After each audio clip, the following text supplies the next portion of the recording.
I've just received this mystery box of threads and it is perfect timing because one of the questions that I get asked the most is on threads. What to use, when to use it, what needle size to use.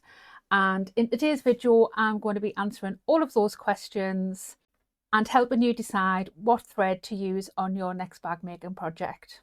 I'm Deb from the Bag Makers Society and I help bag makers go from hobbyists to confident creators. Let's make sense of all this thread jargon so you know what to use on your next bag.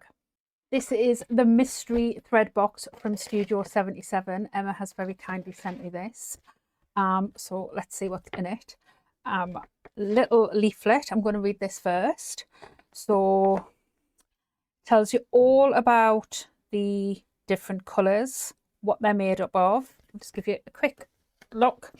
Tells you all about the Tex 35 thread, which is what's in the box. Don't worry if you don't know what Tex 35 thread is, because I'm going to explain all that in a little bit. Talks about how the other threads came about in the previous Bag Makers box. Talks about why this thread is so special, which it really is.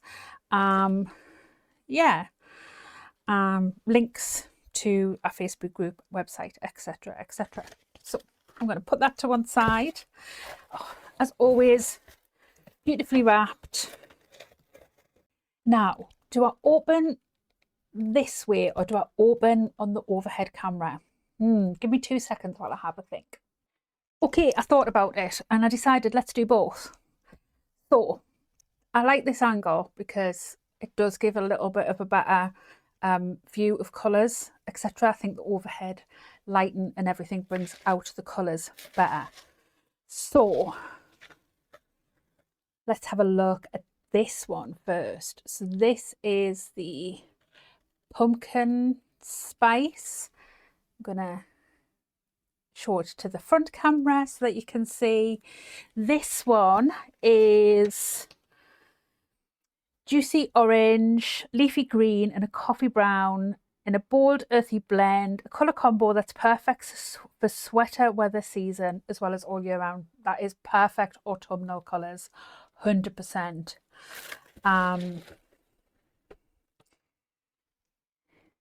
Vivid Nova. The planets have aligned to bring you the jeweled tone combo of your dreams. Bright pink, purple and blue, here to bring your vivid projects to life.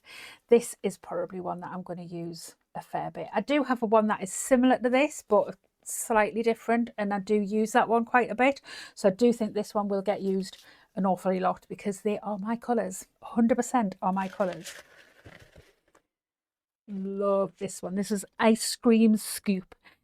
Minty green, pastel strawberry pink, creamy vanilla and chocolate brown combine to make a neutral rainbow that you never knew you needed. I can see this getting used so much. I actually use, I'm going to just bring this in. I will do just a full screen as well. I use beige and like a grey quite a bit. And I think I'll probably use this a fair amount instead of beige. There is a solid grey. I'm gonna just bring that up to this camera as well. It's a mid grey. When you just need a plain thread, even not a thread, a thread.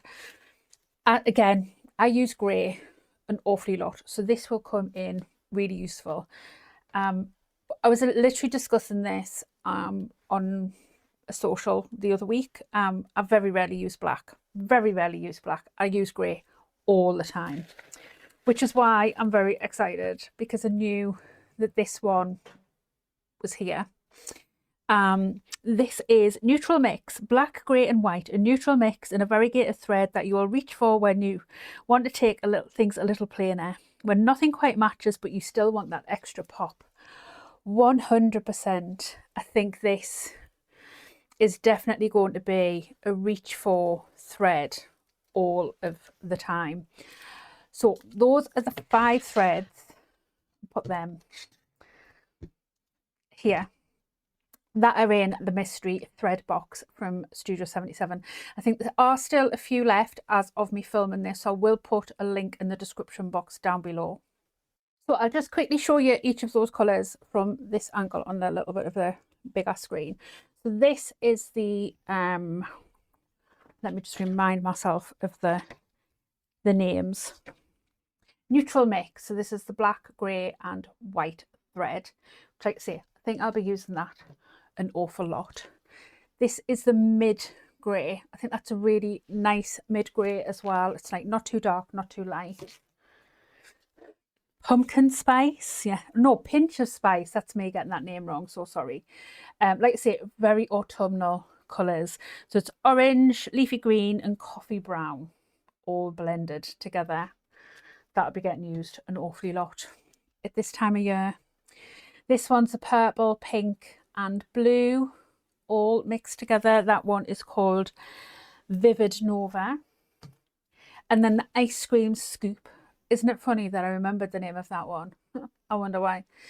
I do think this one will be getting used all of the time because I think it's just going to pair with so many things. Very well done, Emma. Absolutely beautiful box. So, like I say, one of the things that people ask me all of the time is what thread to use and when. What is the difference between the standard way of measuring thread, so the S system or ticket system, and the text method of measuring thread, because it can get really confusing. So this is a standard polyester thread. This is moon thread. This is what I tend to use in this machine if I'm using a standard thread. Reason I use moon threads is because this machine that is named Jill, so I have Jill and Jack, Jill. She's fickle. She's very, very fickle about what thread she will and won't have. So Gutterman thread she doesn't like. So I use moon thread if I'm using standard polyester thread.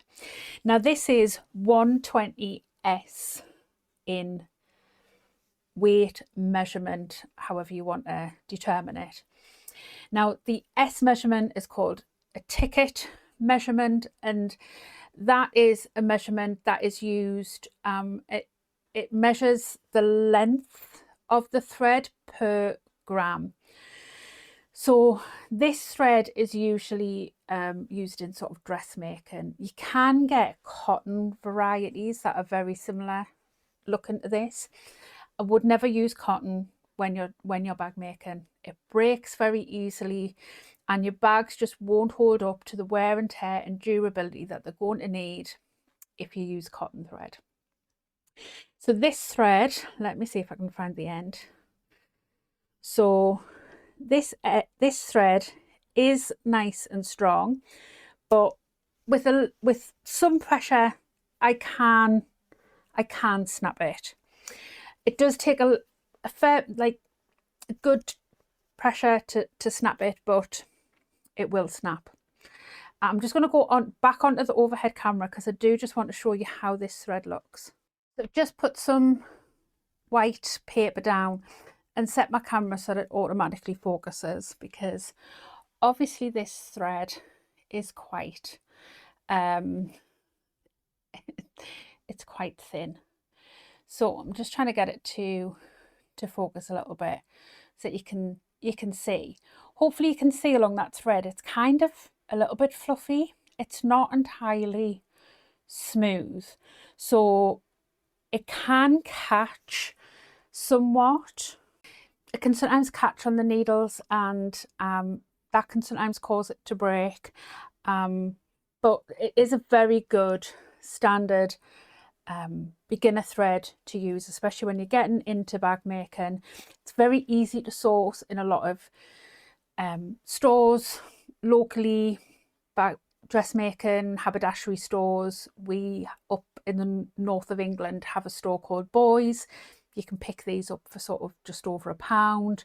So they're very reasonable and they're very, very easy to source as well. But like I say, they aren't the strongest. They will snap under a given amount of pressure. So moving on to Tex thread, that is measured via weight per 100 meters. So it's usually grams per 100 meters. And that is measured via the higher the number in the Tex measurement system, the thicker the thread. So the higher the number in the S measurement or the ticket measurement system, the thinner the thread, and the higher the number in the Tex measurement system, the thicker the thread. So it's the opposite way around. So the lower the number in the ticket system or S system, the thicker the thread, and the lower the number in the Tex system, the thinner the thread. So when we talk about Tex 35 thread, which is what's just been in the mystery box there, that is a much sort of finer weight thread than some of the more thicker threads that you see people using in their industrial machines. Now it's usually bonded polyester thread or bonded nylon thread, and the fact that it's bonded basically means that it's much smoother. It doesn't catch. The surface of the thread is much smoother, and it just gives an overall better appearance. And I do have a few samples that I've sewn up just so that you can see the different thicknesses of threads and how they look. So I've just set my camera so that it will focus while I've got this fairly close to it. So this is a standard polyester thread, the first one that I showed you. It's the 120S weight thread, the one basically that you can get, this one here, the one that you can get from pretty much anywhere. It does sew up nicely. You can see that I do get a nice top stitch with it. This is the Tex 35 next to it in comparison. So you can see that it is just that little bit thicker. It does just look that little bit smoother, and the stitching is just that little bit more defined. This is a variegated thread. This is actually one of Emma's threads. This is a Tex 35 thread that I've gotten previously in one of my Bag Makers box that I absolutely love. And I do use this quite a lot in my bag making. Now a Tex 35 thread isn't very thick, so it can be used in my Janome or Jill, and she does like that thread. She works with that thread no problem. It's suitable to be used in domestic machines as well. Use it in both top and bottom. If you find that your machine is struggling a little bit, just put a standard thread in your bottom, in your bobbin, and then use the Tex 35 thread in your top. But a Tex 35 should be perfectly okay to use in most domestic machines, but do just give it a practice run before you start working on a project. So moving up to a Tex 45 thread. So a little bit thicker again, not massively. There isn't a huge difference between Tex 35 and Tex 45, just very, very slight. I can use Tex 45 in my Janome machine and my industrial machine as well. I can use the Tex 35 in my industrial machine as well. So I tend to buy Tex 45 thread because it means that it's interchangeable between both machines. I don't have to buy different threads for the different machines. So I tend to stick to buying Tex 45 or Tex 35 when I'm buying threads for my sewing. I tend to always go for bonded polyester as well because it is nice and smooth and I like it. Bonded nylon thread is nice, but it has a tiny touch more stretch to it than bonded polyester. So it's why I prefer bonded polyester, but it is just a personal preference to me. So just to show you the comparisons again, this is the Tex 35 that we had earlier on, and this is a Tex 45 thread that I've sewn up just onto a little sample. And you can see they are fairly identical. There is very, very little difference between the thickness of them. Both create a really nice stitch. Both are a little bit more visible than the thinner thread, and they both just look nicer with their top stitching. And obviously both create a much stronger stitch in the seam as well. And then moving on to Tex 70 thread. So Tex 70 thread, this is a reel of Tex 70 thread. This is just that little bit thicker. Again, you can probably see that in the camera front facing. I will just click over onto the overhead camera as well. So you can probably see the thickness of that thread there, how much thicker and easier that is to show up on camera, even though it's a light colour as well. The Tex 70 thread will be used in industrial machines. The Janome that I have does have a heavier thread pathway, but I've never been able to get away with using Tex 70 thread in that machine. She just does not like it, but like I say, she can be a little bit temperamental. So that's why I stick to Tex 45 or Tex 35 thread in that machine. Tex 70 thread works perfectly well in industrial machines, and I use it top and bottom thread, absolutely no problem. And again, I've done a little sample just so that you can see the difference between the two and the top stitching. So this is our Tex 45 thread that we've just had previously, and then this is a Tex 70 thread next to it. So again, you can see that it's just a tiny little bit thicker, a little bit more defined in the top stitching, a little bit more pronounced in the top stitching, so you can see it a little bit more. Now, lots of people prefer to use Tex 70 because they find their top stitching stands out a little bit more and it's just a little bit more visible. I personally just go with the Tex 45 because, like I say, it means that it's interchangeable between my two machines and I'm not having to buy multiple threads. So you might be wondering what needle size to use. Well, needle size, you do need to think about your needle size when you are using a thicker thread, but you also need to think about the thickness of your project. So when using a thread of this weight on a bag making project, if that project isn't too bulky, isn't too thick, you can probably use an 80/12 needle, no problem.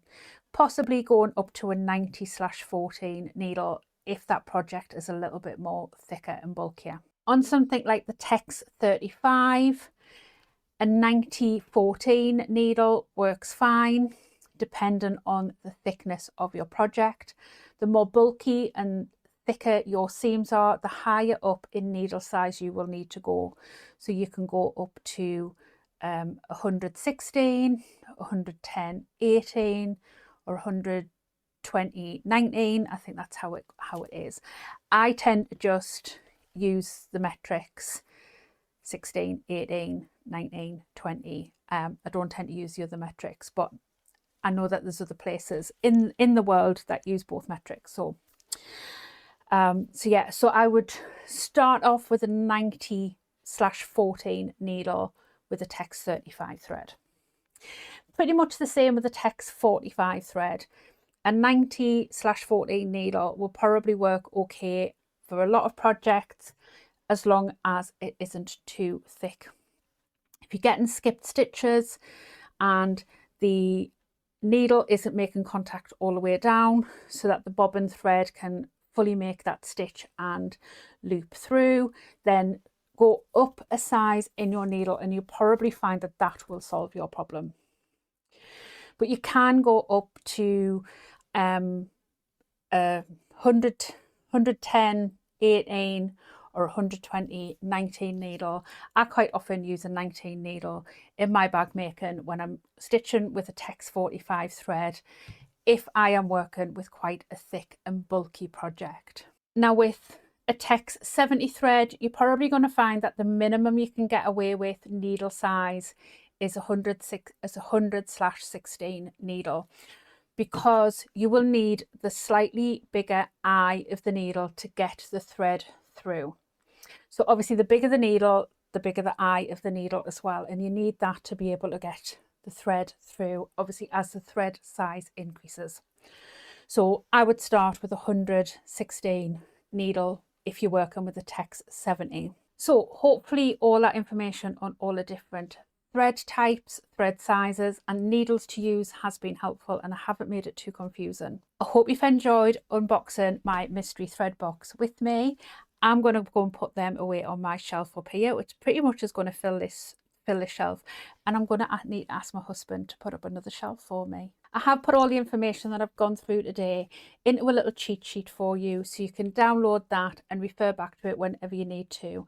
I'll put a link in the description box down below. If you found this video helpful, please do give it a like and consider subscribing to the channel. And let me know in the comments box down below which is your favourite thread to use. If you've got a favourite supplier, shout about them. Feel free to share in the comments box down below.